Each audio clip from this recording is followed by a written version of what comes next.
So I'm meeting with you right outside the doors of St. David's. I'm meeting here and doing this video here to talk about the Easter Vigil, because this is where that entire service starts. The Easter Vigil is the last of the three services of the Triduum and what we call the conclusion of Holy Week. Way back when, in the earliest days of the church, the Easter Vigil was the Easter service. It was something that started in the early morning, 4 a.m. in the morning, and by the time you got done with the service, the daylight would have risen up and you would have greeted Easter morning in the way that Jesus greeted the sun on the day that he was raised. So why do we start it on the outside of the church?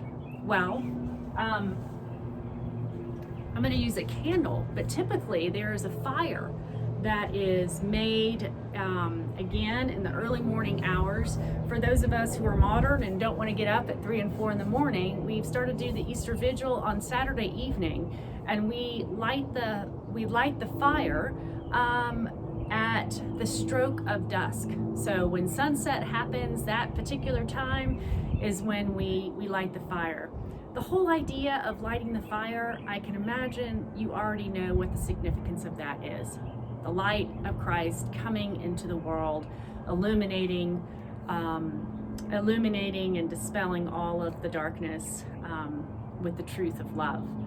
So this year, you have a order of service that you can find in the email that was sent out, but also below in the comments section of this video, where you can follow an order of service, and you're encouraged to take a candle and light it. If you want to go ahead and light a bonfire outside your house and do the Easter Vigil around that, go for it.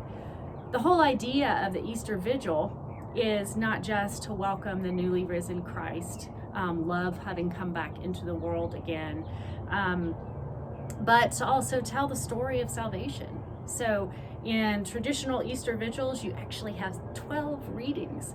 The order of service that we've provided you with, that was adapted by Stephanie Bedway and James Farwell from Virginia Theological Seminary, is only has 2 readings. So typically churches do 4 to 8, but pretty rarely the all 12, because that's like a 4 to 6 hour service.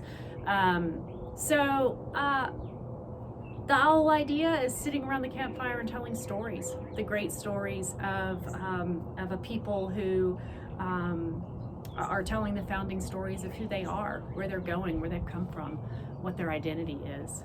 So you might want to do this inside your home. I don't know what the weather's going to be like tomorrow night or even early in the morning on Sunday, but take a candle, and then at the end of the service, put this candle in your window. There's been stories of people around the country lighting candles as a sign of hope in this time of uncertainty and pandemic. You might want to get one of those Christmas candles out that a lot of people put in their windows as a sign of welcome and of hope in general. So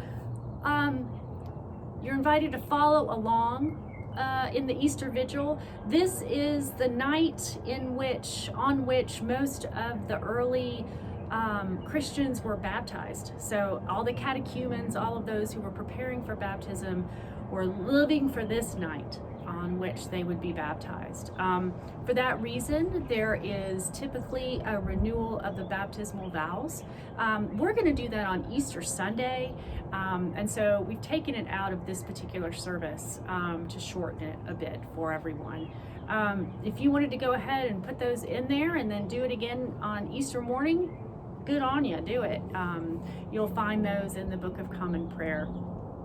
So I would encourage you to kindle your fire, experience an Easter Vigil of a different sort, and the Easter Vigil from the maybe perhaps for many of you for the very first time. This would be a new experience. But take your candle, if you do this, and put it in your window and light it throughout all of the 50 days of Easter.